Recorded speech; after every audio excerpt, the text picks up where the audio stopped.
అబ్బే ఎహలే షైది ఏ ఉండవయ్యా తక్కువ అని బ్రహ్మానందం ఎర్రవెల్లి దయాకర్ రావును అన్నాడనే వీడియో చూసిన వాళ్ళకు కొందరికి కోతి కొబ్బరిచిప్ప దొరికినట్టే చేసిండ్రు.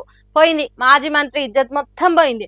బ్రహ్మానందంతో ఫోటో దిగనికి చేయి పట్టుకుంటే దేకకుండా పోయిండు. నలుగురు నడుమ నాముష అయింది. పరువు మొత్తం గంగల కలిసిందని ఆ వీడియోను ట్రోల్ చేసిండ్రు. చెప్పరాని షేరింగ్లు చేసిండ్రు.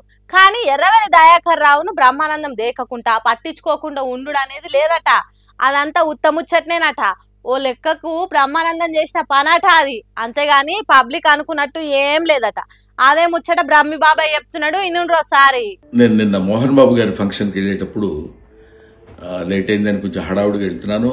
అంతలోకే దయాన్ని ఎదురయ్యాడు. ఏదో పిచ్చపాటి మాట్లాడుకున్న తర్వాత రాన్న ఫోటో తీసుకుందాం అంటే వద్దండి ఫోటో వద్దాం అని చెప్పేసి నేను చకచక లోపలికి వెళ్ళిపోయాను.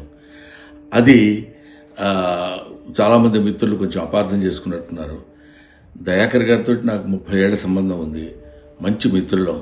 నేనంటే ఎంతో అభిమానంగా ప్రేమగా చూస్తుంటారు. మేము కూడా ఎంతో మాట్లాడుకుంటాం. ఫ్యామిలీ ఫ్రెండ్స్లా ఉంటాం. అటువంటిది సరదాగా ఆయనతో నాకున్న చనువుతోటి నేను ఉండండి అని చెప్పేసి చేయిలా తోసి వెళ్ళిపోతే దాన్ని నేను ఆయన ఏదో కావాలని తోసినట్టు ఏదో ఒక రకమైనటువంటి మిస్అండర్స్టాండ్ తోటి మిత్రులు, మీడియా మిత్రులు అలాగే దాన్ని అపార్థం చేసుకున్నారు. అలాంటిది కాదు. ఇన్నరా బ్రహ్మానందం బాబాయ్ ఎర్రవెల్లి దయాకర్ రావులు మస్తు మంచి దోస్తులట. అందుకే జరంత పరాశకం ఆడినట్టు చేసిండట. అంతేగాని దయన్నను కావాలని ఏదో చేసేదానికి కాదు అని చెప్తున్నాడు. దయన్న అంటున్నాడంటే వాళ్ళది ఎసోంటి ఫెవికాల్ బంధమో అర్థం చేసుకోండి. ఆ తర్వాత కూడా ఫంక్షన్లో నేను ఆయన చాలాసేపు మాట్లాడుకున్నాం. అంతకుముందు మాట్లాడుకున్నాం. ఫంక్షన్ అయిపోయిన తర్వాత కూడా మేము మాట్లాడుకున్నాం. కానీ ఇది పొద్దునే చూడగానే ఆయన నేను చూసుకుని నవ్వుకున్నాం కూడా.